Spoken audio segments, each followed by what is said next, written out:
The quotient rule, section 2.9. Quotient rule, the quotient of f over g of two differentiable functions, f and g, is itself differentiable. So that means that if I have each of the functions differentiable, the result of the derivative of the quotient should also be differentiable, for which the values do not equal 0 in the denominator. So g of x is not equal to 0. Moreover, the derivative of f over g is given by the denominator times the derivative of the numerator minus the numerator times the derivative of the denominator, all divided by the square of the denominator. So the rule turns out looking like this.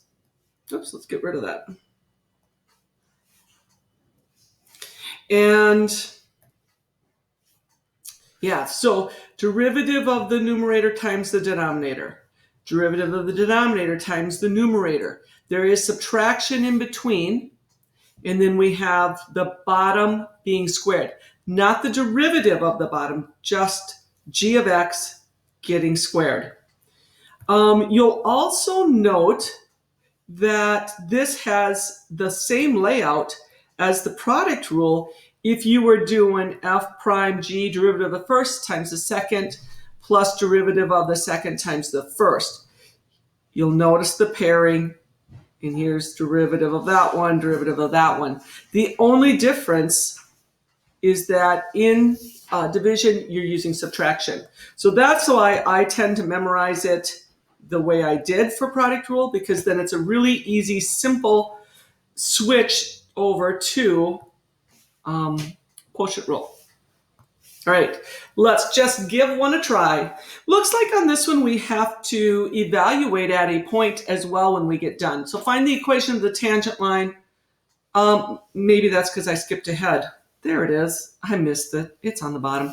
Find the derivative of this quotient. So this will act as my f on top, my g on bottom. And let's just lay out the derivative rules. So y prime equals f prime g minus g prime f divided by g squared. There's the game plan. Now let's activate. Y prime, derivative of f would be 5, but I'm going to show you what is laying out on this because sometimes that does help.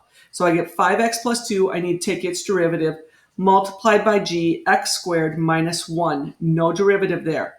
Subtraction is next, and then I need to take the derivative from the bottom, which is my g. I need to take its derivative, and I'll multiply it by the top. And then it's all over this bottom being squared.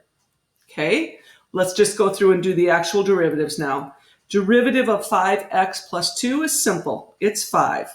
Multiplied by x squared minus 1. Take away. Derivative of x squared minus 1 would be 2x by power rule. Derivative of 1 is 0. So I'll have 2x times 5x plus 2. No derivative on that. Divided by the bottom being squared. I am not going to square out that bottom. It'll be fine as is. But what I will do is distribute the top. And let's just simplify. So simplify, always an important step. What will that give us? 5x squared minus 5. Remember, you're taking a negative 2x and sending it through. Be sure that you take the negative through. That'll be a huge mistake if you do not. Simplifying that down, I get 5x squared minus 10x. That gives me a negative 5x squared minus 4x, arrange in descending order, and then all over x squared minus 1, quantity squared. And I'm liking that. Leave it there. The next one, example 2, find the equation of the tangent line. This is a repeat now because we've been doing tangent lines since about section 2.1 or 2.2. So hopefully you are familiar with how to do that. If not, look back in those sections, or we'll do it here today. Here's that point we're going to evaluate our derivative at, as well as write the equation of the tangent line through that point. What is the question asking you to find? It's asking us to find the equation of the tangent line. And to do the equation of the tangent line, let's just think about what we need. Equation of tangent line. I want this to become just second nature to you so that you have no problem when this is asked. Be ready for it on the test the end of the week. We need, let's not put M, we need a slope at x equals 1. That means I'm going to calculate the derivative. I'm going to evaluate the derivative at x equals 1. And then I need a point is the other thing. They gave us the point. We didn't even have to find the y value by taking it back into the original function. So that was rather nice. All right, let's execute. Let's find our derivative. In this case, it's going to be a quotient rule. So y prime equals, derivative of the top is e to the x multiplied by the bottom, 1 plus x squared. It has a subtraction in it, right? It's f prime g minus g prime f for our top. So now I got to take the derivative of g prime. Remember, g is coming from the bottom. I have f over g. Derivative of the bottom will be a 2x, because the derivative of 1 is 0 and the derivative of x squared is 2x, times the top, e to the x, all over bottom squared, 1 plus x squared, squared. No derivative of the bottom. We can simplify this. We'd have e to the x plus e to the x, x squared minus 2x e to the x, divided by 1 plus x squared squared. There's not a lot of simplifying to do. We could factor it, but if all I'm after is evaluating this derivative, let's evaluate the derivative at x equals, what did our point ask for? At x equals 1.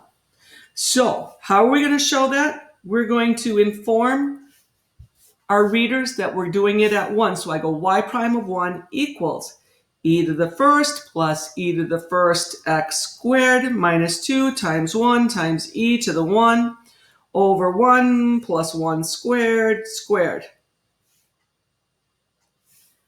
That will give us what? E, oops, this should have been a 1 there. 1 squared. E plus an e minus 2e all over 1 plus 1 is 2. 2 squared is 4. And indeed, we get 0 over 4. Our slope is 0. That's a horizontal tangent line, isn't it? All right, so now we want to write the equation of the tangent line. Equation of tangent.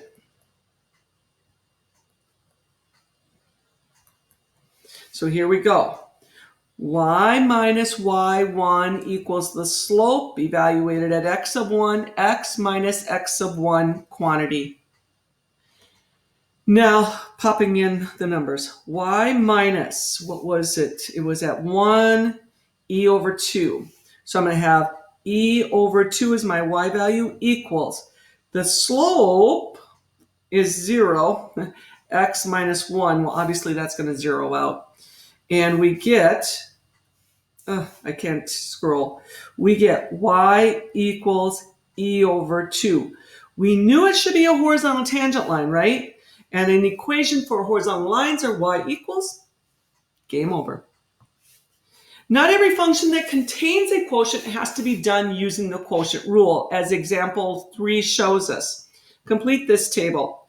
So I'm looking at this, and while it looks like a quotient, it actually even looks more like 1/6 times x squared plus 3x. It's not even a product rule. It's a scalar times a function, and that means I can just take the derivative of the inside function. So I'm going to get y prime equals 1/6, the scalar pulled out. Derivative of x squared is 2x. Derivative of 3x is 3. Let's simplify this. Y prime equals 2/6 is 1/3 of x plus 3/6 is 1/2. Nice. The next one, well, I'm going to distribute on top and then try to decide what I want to do. I have an idea in my head, but I want to see if you're thinking the same thing. Distributing through gives me negative 9x plus 6x squared over 7x.